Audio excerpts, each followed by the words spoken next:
A 70-year-old old man bought an orphan girl. He planned to marry her when she grew up, but the huge age difference between them was too conspicuous in the village. So Jack found a small island in the middle of the river, wanting to live there in seclusion with the girl. At that time, there was nothing on the small island. But Anna, young and naive, thought this quiet life was good. She even actively helped Jack build a wooden house. Jack went to the river to fish, and she prepared food and water beside him. The two of them worked together very harmoniously. Until one day, patrolling soldiers passed by in a boat. It was Anna's first time seeing young men. In her adolescence, her eyes were full of curiosity. Even when sleeping, she became restless. Her work also became distracted. She often stared into the distance, lost in thought, hoping these young soldiers would pass by again. Unfortunately, the river remained as calm as usual. Anna went to the river to wash off the dirt on her body, intending to forget the longings in her heart, and returned to obediently help Jack with work. After several days of effort, the small wooden house gradually took shape. Once the roof thatch was installed, they could move in. That day, after finishing work, Anna went to the river to clean as usual. The long-awaited soldiers finally appeared. They stared intently at the wet girl by the river,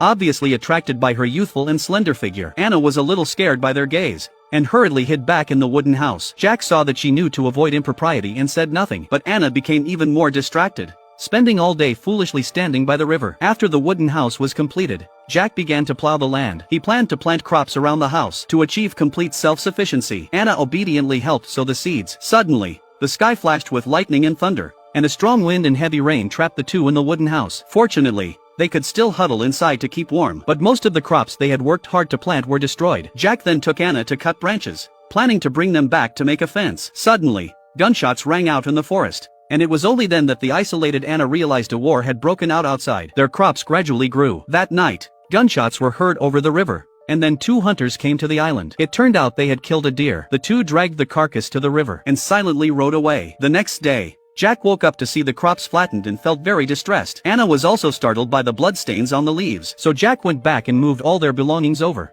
the most important being his hunting rifle. That day, the two of them carried water to irrigate the crops. The patrolling soldiers passed by again. Anna stared without blinking, and the soldiers on the boat craned their necks to look at her. Even after they had gone far, she refused to come back to herself. Early in the morning, Anna went to the river to wash clothes, when suddenly a whistle came from the opposite bank. It turned out to be three young soldiers calling her. Anna clutched her skirt, unsure of what to do. The soldiers whistled even more boldly. Finally, Jack heard the commotion. He immediately waved for Anna to come back, then brought his hunting rifle to the riverbank to threaten them. The three soldiers had no choice but to leave reluctantly. Jack smiled proudly at Anna, but Anna was not happy. That night, when Anna went out to use the toilet, she suddenly heard a sound from the cornfield, frightening her to run back quickly. But the next day, when she went out to gather firewood, she actually saw someone in the cornfield, an injured soldier who had fainted to the ground. Anna and Jack together carried the soldier back to the wooden house. Anna finally had a chance to be close to a young man, but Jack immediately drove him away. Anna looked at him reluctantly, then pressed her face against the door gap to watch. Seeing Jack tending to the soldier's wounds finally reassured her. Then Jack sent her back to the village to fetch many things,